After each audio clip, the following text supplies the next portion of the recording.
I read comics, baby.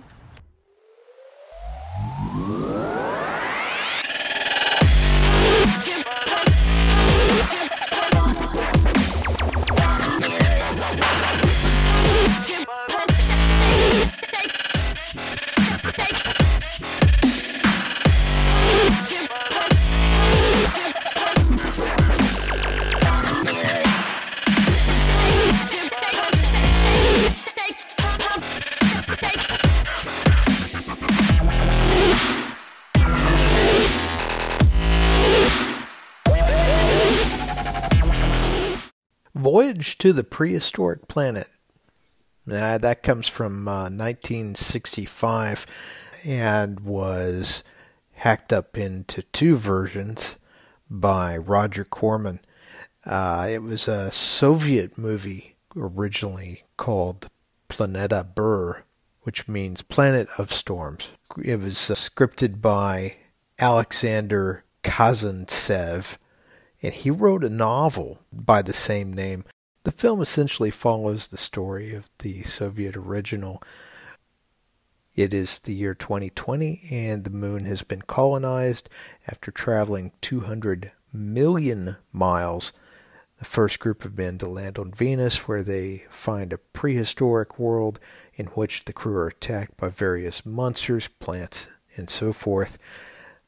And later engage in a hover car flight and then a submerged hover car transit under the ocean of Venus. The first time I have seen a Soviet-era movie with a robot. Voyage to the Prehistoric Planet is pretty much a dub. It's in English for us here in America and in the English-speaking world, except for some scenes with Basil Rathbone and Faith Domergue. And those two film some English-speaking scenes that intercut, kind of like Raymond Burr did with Godzilla.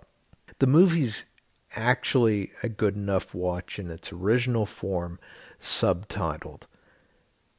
The first version by Roger Corman, he bought the rights to the movie in 1965 and does an English dub and adds a couple of scenes that were shot in a day or two with Basil Rathbone and Faith Domergue. There was another movie that was, Voyage to the Planet of Prehistoric Women, which was diced up and you get very little out of the original film, and they shot some additional scenes with savage women in it, and it's a wholly different movie, and we probably wouldn't get quite the same traction out of it. Basil Rathbone and Faith Domergue are shooting their scenes using the same sets and costumes that they used for Queen of Blood. That said, man, it's a B movie, but it's a pretty decent Soviet movie. The color is pretty badly in need of correction. It's a glue-together job, and it's for that reason that there are people involved in the picture that don't really want their names to be known. I mean, they actually didn't want to put their names in the credits.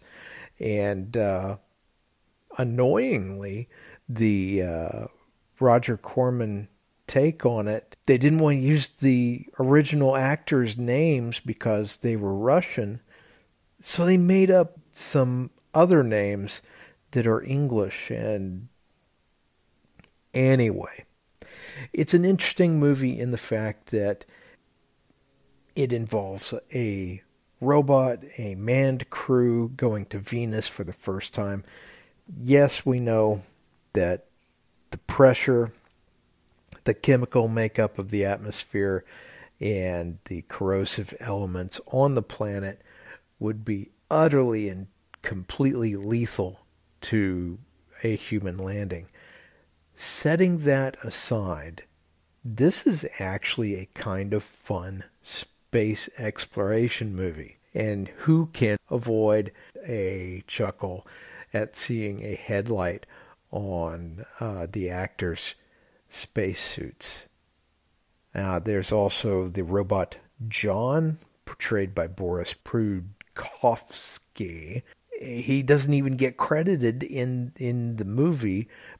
For an English dub of The Planet of Storms, Voyage to the Prehistoric Planet is actually worth a watch, if nothing else, for the twist at the end. And it's literally a twist. I'll leave it there.